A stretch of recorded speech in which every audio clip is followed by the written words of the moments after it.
Good day, everybody, and welcome to another edition of the Military and Foreign Affairs Network. I am your host, the voice of reason. And today is another lesson in insanity. A lesson in insanity about the United States government. Now, I tell you, I've had a recent interaction with a governmental agency. And I have to say that based on my experience, if you are a citizen of the United States, the un-United States, we are in serious trouble. Serious trouble. Now, specifically, has anyone had to deal with a passport challenge? Whether you're getting a new passport, whether you are renewing a passport. Have you experienced what happens today in the year 2025? Well, let me tell you about my experience. So I had a passport challenge that I had to take care of. Just a normal passport transaction. So I go to the U.S. State Department website. And the website directs me to 10 different sites where you have to physically go to conduct this passport transaction. You can go to U.S. Postal Services, postal sites. You can go to some city governments as well. And it had listed 10 different sites in which you could go to. Now, because of COVID, all of these sites now require you to make an appointment.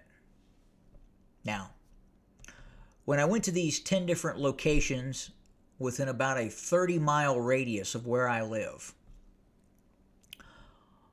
there was no ability to make an appointment. Every post office site and governmental site that would conduct the passport transaction was booked up. So there's no ability to go in and create an appointment for yourself to then go to said location, which could be up to 20 miles from your location, and conduct this passport transaction. Look, passports are a necessity. It is an absolute necessity of government that they make this convenient for a citizen. You have to have a passport.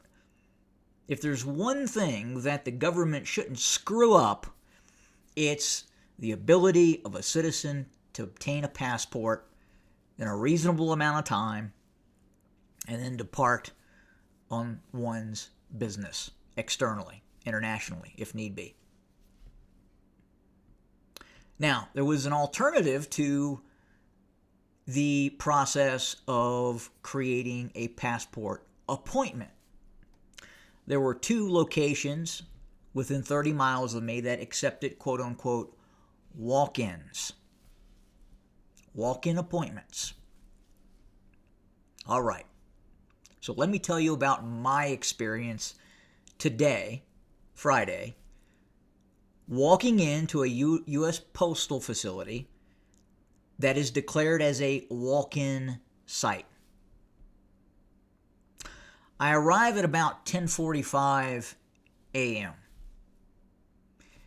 In the post office facility, God's honest truth, is empty. No one's there.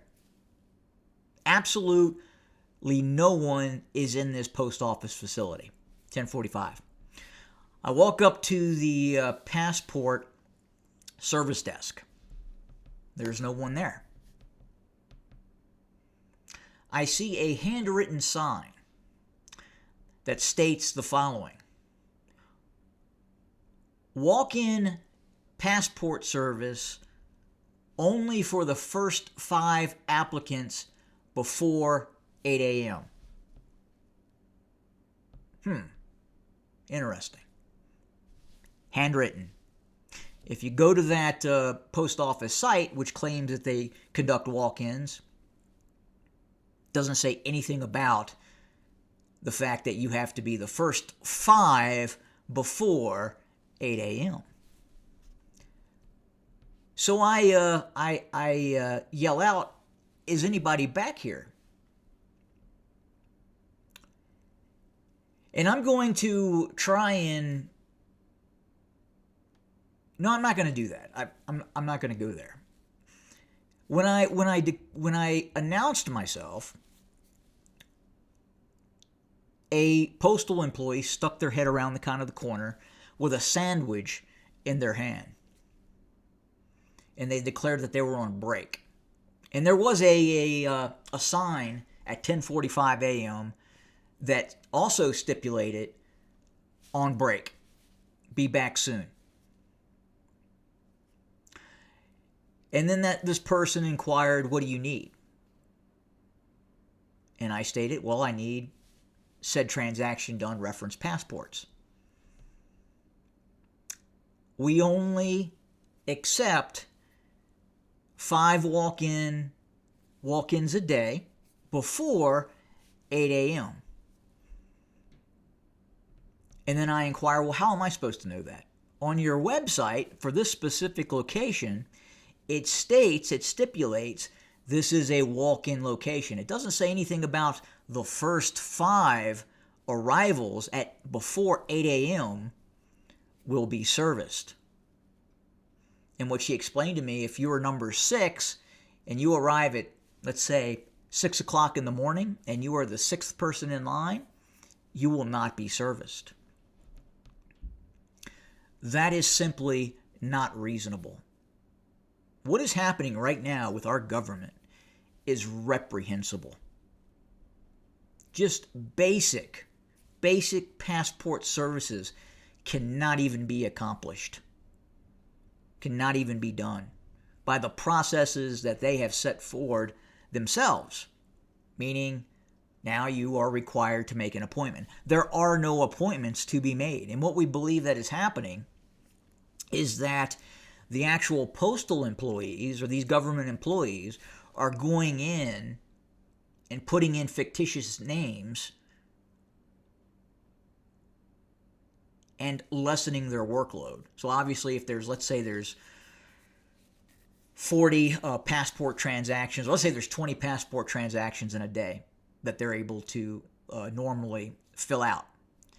What they're doing is they're going in and they're filling out about half of them, in which obviously no one will show up. So it cuts their work in half. And remember, when I arrived at 10:45, no one was there.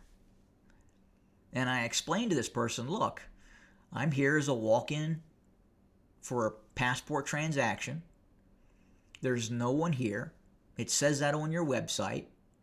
And then she interrupts me and says, "Well, it says right there you have to be the first 5 before 8 a.m. And I said, "That's completely unreasonable. Again, how am I supposed to know that I have to be here before 8 o'clock in the first 5 passport transactionees?" And she said to me, "Well, you know now." And I said, "That's unacceptable. That's completely unreasonable. I'm not leaving until I'm able to complete my passport transaction."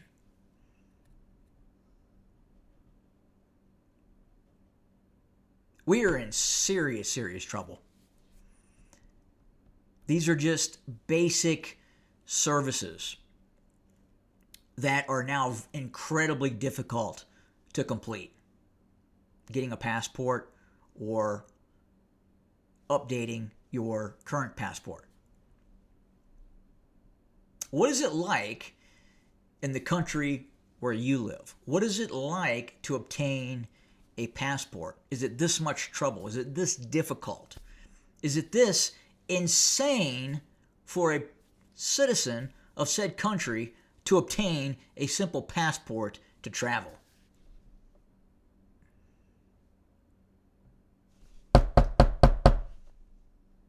Hence, Doge.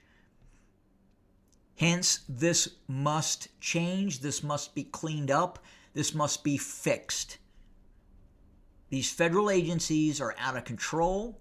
They're lazy. And they're good for nothing. Have a good day.